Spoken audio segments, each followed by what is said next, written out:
Buenos amigos, aquí estoy una vez más con otro tutorial en el que voy a hablar un poco de los motores de continua, cuáles son estos que tenemos aquí, y que ya hice una pequeña introducción sobre ellos y otros tipos de motores en un vídeo anterior, así que en este caso vamos a hacer una introducción ya sobre solo los motores de continua o motores DC o CC, que al final viene a ser lo mismo. Motor de continua o motor de corriente continua, por eso lo de DC, y DC sería Direct Current en inglés. Pero vamos, que es lo mismo, un típico motor, por ejemplo, que todo el mundo sabe, ¿vale? Bueno, estos motores se usan bastante para no solo en cosas pequeñas, sino además en cosas grandes. Hay muchos, por ejemplo, hay trenes que funcionan con motores de este tipo, depende, hay de todo. Básicamente los hay desde muy pequeños, como puede ser el motor de un vibrador de un teléfono móvil, el cual es un motor de continua con digamos, un pequeño peso de descompensación.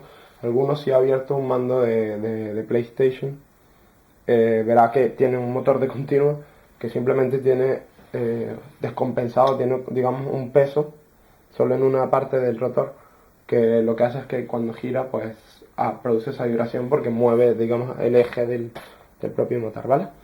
Entonces, dicho esto, las características principales de estos motores son que son fáciles de utilizar, son muy fáciles. De hecho, si conectamos aquí una polaridad, una tensión, ya el motor empieza a funcionar, obviamente si la fuente es capaz de proveer suficiente corriente. Pero vamos, que simplemente con conectarle una alimentación ya funcionan, ya empiezan a girar. Luego, su velocidad es fácil de controlar. ¿Por qué es fácil de controlar?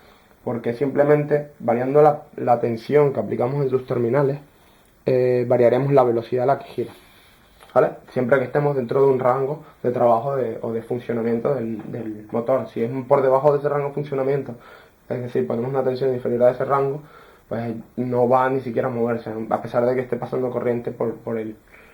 Y del mismo modo, si llegamos digamos, a su tensión máxima, ya si no va a girar más o girará muy poco si variamos más su tensión y podemos llegar a quemarlo, porque ya dejaremos que pase demasiada corriente, se va a quemar se va a derretir lo que es el bobinado interno, por tanto se dañará el motor.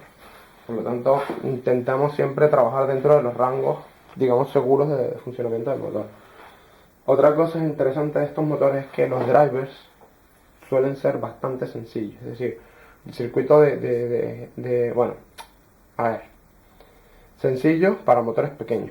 Cuando son motores grandes se suele complicar un poco el tema, es decir, cuando ya son corrientes grandes o necesitamos trabajar con motores que tienen una inductancia bastante elevada, ahí ya se complica el tema. Estoy hablando de motores pequeños como este tipo, suelen ser bastante más sencillos de utilizar que de ser un driver que hacerlos para otro tipo de motores, como puede ser un motor de AC. Controlar la velocidad de un motor de alterna es muchísimo más complicado que un motor de este tipo, ¿vale? Bueno, en cualquier caso, son bastante sencillos de manejar para hacer un control básico. Y lo primero sería, como les he dicho, es controlar la velocidad, la cual es proporcional a la tensión que aplicamos. Puesto que nosotros no tenemos podemos hacer una tensión variable, pero es más complicado. Lo que se utiliza es PWM, o modulación de anchura de pulso, ¿vale? Que ya ahora les voy a explicar un poco cómo es, ya lo he explicado alguna vez, y si tienen más dudas, si quieren saber más sobre PWM, en la red hay infinidad de información. Bueno, yo he montado este pequeño circuito, que es un driver muy simple, ya lo he mostrado en algún otro video, que como pueden ver, simplemente consta del motor, que sería la L, la he dibujado como un bobinado, un diodo de protección, una resistencia para un transistor PJT, en este caso NPN, pero no tiene por qué ser NPN, pero como es el más común, pues he utilizado NPN, y las resistencias para la base. El valor de la resistencia va a depender obviamente de la ganancia que tenga este transistor y de la corriente que necesita el motor, ¿vale? Y de la tensión que nos provee, digamos, el circuito de control. Esto iría al circuito de control, ya sea una puerta lógica, una FPGA, cualquier cosa, ¿vale? Dependiendo de lo que sea, pues podríamos poner una etapa de aislamiento o algún tipo dependiendo también de la carga del motor y demás. Bueno, pero yo me voy a centrar en lo simple, que es esto, que la mayoría de gente cuando empieza es lo que va a usar, ¿vale? Bueno, lo dicho, Si queréis saber cómo se calcula el R, tengo algún tutorial, les pondré el link debajo de un video en el que explico cómo hacer esto. En cualquier caso, aquí simplemente añadiríamos una señal de PWM que lo que es una señal cuadrada, un tren de pulsos cuya anchura de pulso va a ir variando y dependiendo de la anchura de pulso, esta anchura de pulso va a ser proporcional, digamos, a la tensión o, digamos, la potencia que se aplica al motor en cada momento. Por tanto, si nosotros aumentamos el ancho de pulso de esta señal de control, lo que va a hacer es hacer que el motor gire más rápido, ¿vale? Entonces, dicho esto, les voy a mostrar, tengo un circuito montado un poco patatero, digamos, que es como este mismo circuito que tengo aquí montado con un montón de cables, no sé si se va a ver, a ver. Tengo ese circuito montado muy sencillo, ¿vale? Un montón de cables y ahí está el motor, que ya se los voy a poner enfrente para que lo veáis. Ok, enciendo mi osciloscopio y voy a intentar coger el motor sin molestar demasiado.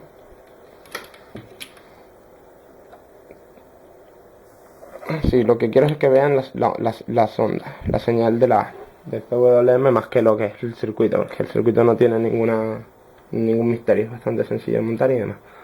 Entonces, si conecto el motor, no sé si se puede ver el motor, ¿vale? Y aquí tenemos una señal que si yo ahora la enciendo, tiene una anchura de pulso muy pequeña, pero ahí ya se puede ver una línea, no sé si se logra ver. A ver. Esa línea es una anchura de pulso, creo que del 1,048%, bueno, del 1%, vamos a decir. Entonces, si yo voy variando la anchura de pulso, veremos que llega un momento en el que ya se desplaza el motor. Como pueden ver, se está desplazando. La frecuencia a la que estoy haciendo esta señal cuadrada es de 500 hercios, como se puede ver aquí. No sé si se logra apreciar en el vídeo. En cualquier caso, es de 500 hercios. Y si se fijan, aquí hay una línea que pone VRMS, es la tensión RMS que está recibiendo digamos, que no es esa, sino es esta, que tenía la sonda en 10 por, ¿vale? Es esta tensión, como pueden ver, es de 1.35 voltios, que a medida que yo aumento el ancho del pulso, va aumentando, 1.55, que corresponde a la línea esta blanca que se ve aquí. Fíjense que yo, a medida que aumento el ancho de pulso, va aumentando esa línea. Es decir, la tensión RMS, o la tensión eficaz que se le aplica al motor, va aumentando a medida que aumenta el ancho de pulso. Por tanto, el motor gira a mayor velocidad a medida que yo voy aumentando el ancho de pulso. Si lo sigo aumentando, no sé si se logra escuchar cómo va en aumento. Está al 100% prácticamente. Oh, no, a ver. A 29.997. Pero no me deja más el generador de funciones. Así que como pueden ver, ya esta sería la velocidad máxima y yo le estoy alimentando con 5,8 menos la caída del transistor, son 4.98 la eficaz que estoy aplicando, ¿vale? Con un ciclo de trabajo del 99%. Del mismo modo, si bajo la tensión, el ancho de pulso, pues ocurre lo que tiene que ocurrir, que es que va a disminuir la velocidad del motor, ¿vale? Del mismo modo, también es importante resaltar que la frecuencia a la que se maneja, digamos, este PWM, en este caso es 500 hercios, pero si yo la voy aumentando, va a variar el ancho de pulso que necesito para tener una velocidad concreta. Y también están variando las pérdidas en transistor, las pérdidas por conmutación. Hay que tener en cuenta que, por ejemplo, a 1 kHz, en este motor no, porque es muy pequeño, pero un motor más grande, tendremos un ruido molesto, que es el típico ruido que se produce al conectar una señal de 1 kHz en un altavoz. Por lo tanto, siempre vamos a intentar evitar las frecuencias audibles, es decir, entre 1K y 10K. En muchos casos no podemos hacerlo porque las pérdidas fuera de ese rango son muy grandes y el motor tiene que funcionar.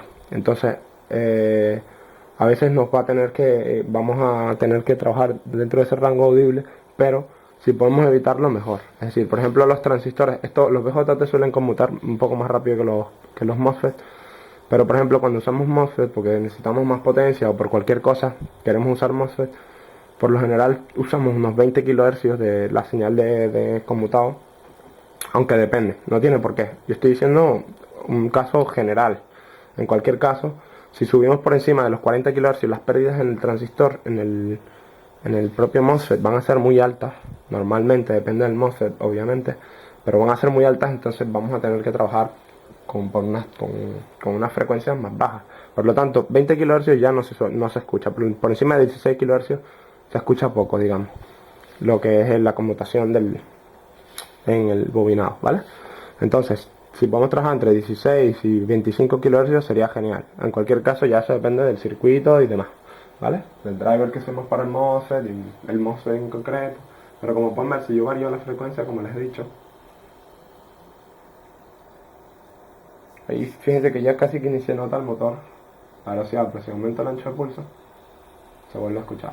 Si aumenta la frecuencia, llega un punto en el que ya estoy a 100 kHz, lo cual ya es bastante, pero como estoy usando un BJT, un TIP 121, no un MOSFET, pues en teoría no hay mucho problema porque tampoco es una carga muy grande, es muy poco exigente este motor, ¿vale?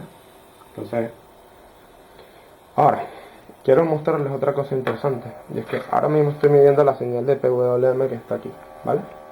Pero si yo ahora, voy a parar un poco el motor, si yo ahora mido este punto, les voy a explicar por qué este diodo, van a ver por qué este diodo es importante, ¿vale?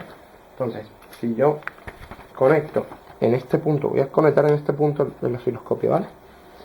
Lo conecto en ese punto y arranco el motor de nuevo. No sé si se logra ver que aquí tenemos la señal de control. No es la señal de control, sino digamos la inversa, porque es la tensión cuando cae en el transistor. Pero tenemos una tensión, que si yo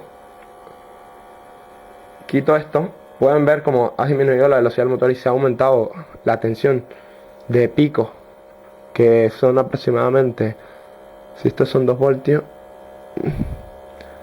estos son 2 voltios, cada cuadro pues 2, 4, 6, 8, 10, 12 voltios, para una tensión de alimentación de 5 voltios. Esto ocurre por la fuerza contraelectromotriz del motor, es decir, cuando yo paso por un bobinado una corriente, se crea un campo magnético que a su vez genera una tensión contraria a la de alimentación del motor, digamos, que genera un pico de tensión en este punto, un pico de tensión. Entonces eso hace que el transistor se dañe. ¿Por qué? Porque estamos polarizándolo mal.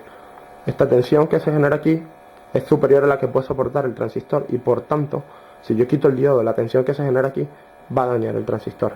Ese pico de tensión que estamos viendo aquí, ese pico de tensión, que si yo quito el diodo, si se fijan, lo quito, pum, aumenta bastante lo que es el pico. ¿Por qué?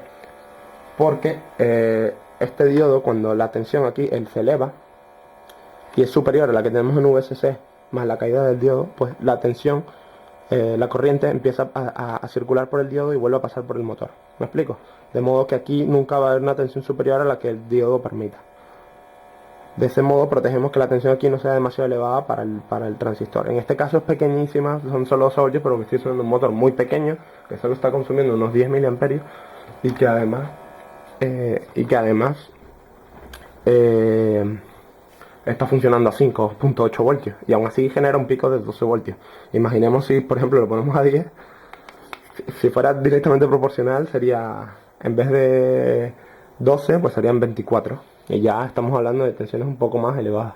En cualquier caso, esa es la función del diodo. Ahora, algo importante que cabe destacar es que este pico que aún se genera, si yo quito el diodo se genera más grande, como les he mostrado antes. A ver, quito el diodo y si pueden ver se genera más grande, y con el diodo no se genera tan grande, pero aún se genera algo. ¿Por qué? Porque ese es el tiempo que tarda el diodo en empezar a conducir, ¿vale? Y mientras más rápido sea la velocidad a la que conduce el diodo, es decir, si es por ejemplo un diodo Schottky, que es más rápido que este, el pico de tensión ese será más pequeño, ¿vale? Porque más rápido deja pasar la corriente y por tanto no se le va la tensión. Así que bueno, eso es lo que quería explicar sobre el diodo de protección. Y bueno, dicho esto, ahora también quería explicar que voy a apagar el motor. Quería explicar también que el motor, para hacer que gire en dirección contraria, lo único que tenemos que hacer es aplicar tensión de manera con polaridad opuesta. Es decir, si nosotros aplicamos, voy a conectar el otro motor, si nosotros aplicamos una tensión en estos dos terminales, tomando esto como positivo y este negativo, y gira hacia la derecha, si yo invierto la polaridad, es decir, pongo el positivo en el otro lado y el negativo en este lado, lo que va a hacer es que el motor es que va a girar en sentido contrario. Aunque eso no es cierto para todos los motores. Hay motores que vienen con un diodo interno o algún tipo de protección que permite, que evita que el motor gire en ambas direcciones, sino solo en una dirección, ¿vale? Para que lo tengan en cuenta, no todos lo hacen. En general sí que lo van a hacer porque en principio su construcción lo determina así. Pero bueno, dicho esto, cuando queremos girar, digamos, en ambos sentidos el motor, tenemos que usar un puente en H. Que eso va a ser un tema para un tutorial completo. Cómo hacer un pequeño puente en H. Quizás más adelante lo haga cuando termine de hablar del resto de motores de los que voy a hablar en los próximos videos. Probablemente haga un video sobre cómo usar un puente en H y por qué un puente en H y demás. Pero bueno, lo que nos permite es hacer que la corriente vaya en ambos sentidos. De modo que, como he dicho antes, si van en ambos sentidos, vamos a hacer que el motor gire en ambos sentidos. Y variando también con PWM esa tensión, digamos esa corriente, bueno, la potencia que le estamos inyectando al motor, va a hacer que también se varíe la velocidad en ambos sentidos, ¿vale? Así que bueno, ya les pondré una pequeña imagen sobre un puente en H, porque no tenía ganas de dibujarlo, se las pondré en el blog. Ahí tendréis además unos links a los que podéis obtener más información sobre motores, muchísima más información sobre motores de continuo, ¿vale? Y ahora, me gustaría mostrarles una cosa que es importante, y es que los motores varían su corriente.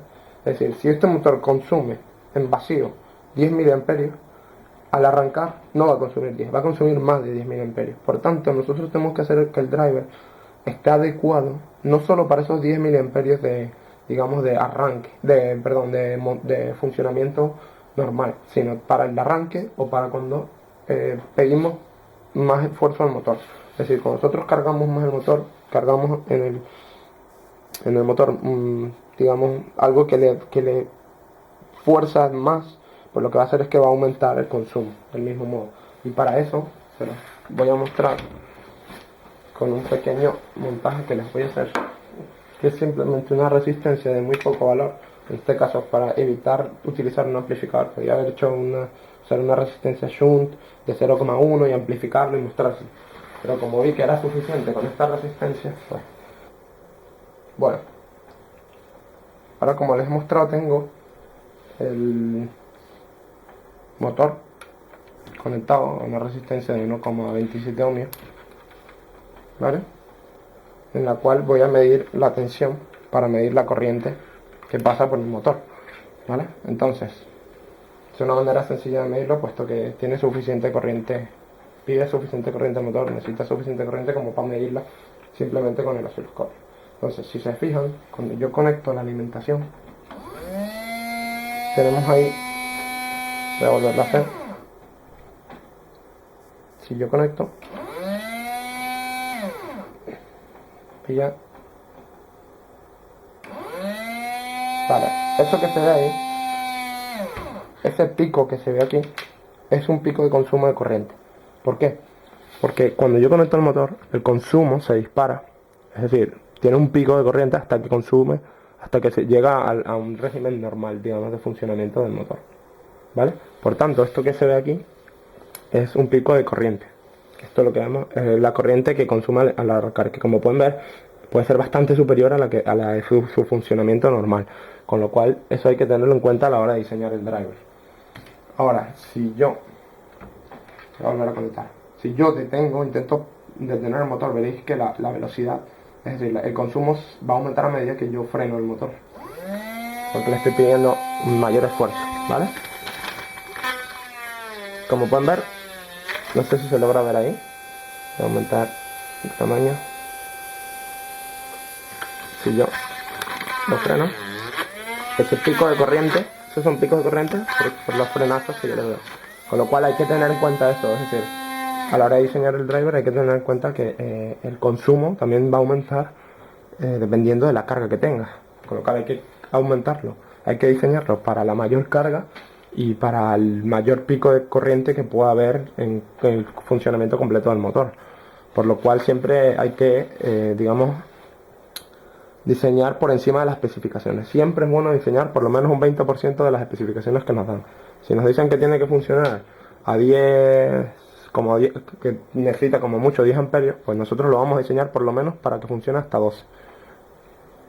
Es decir, teniendo en cuenta que a 10 amperios sería el pico que ellos nos dan. Es decir, si el fabricante nos dice que a 10 amperios es al arranque solo, nosotros igualmente vamos a hacerlo para 12. De modo que en el arranque, a pesar de que el motor pueda tener cualquier problema, podamos soportar el funcionamiento a pesar del fallo, ¿vale? Así que bueno, eso es básicamente todo. Solo me queda hablar un poco de los encoders, que los encoders, los que nos permiten, yo no tengo ninguno, pero suelen ser un disco con un montón de rayitas en el cual va por un sensor óptico. Sabemos la posición del motor, o puede ser un potenciómetro que está, digamos, acoplado al motor y que tiene una salida de cualquier tipo que nos permite saber en qué posición se encuentra el motor. Pero de todas maneras, bueno, ya hablaré de encoders en otro momento, y si alguien lo quiere mirar, en Google también hay infinidad de información. Así que bueno, espero que les haya gustado. Por favor, si les gusta, denle a favorito y al me gusta, y ya que eso nos ayuda a hacer más videos. Así que nada, espero que les haya gustado y hasta la próxima. Un saludo.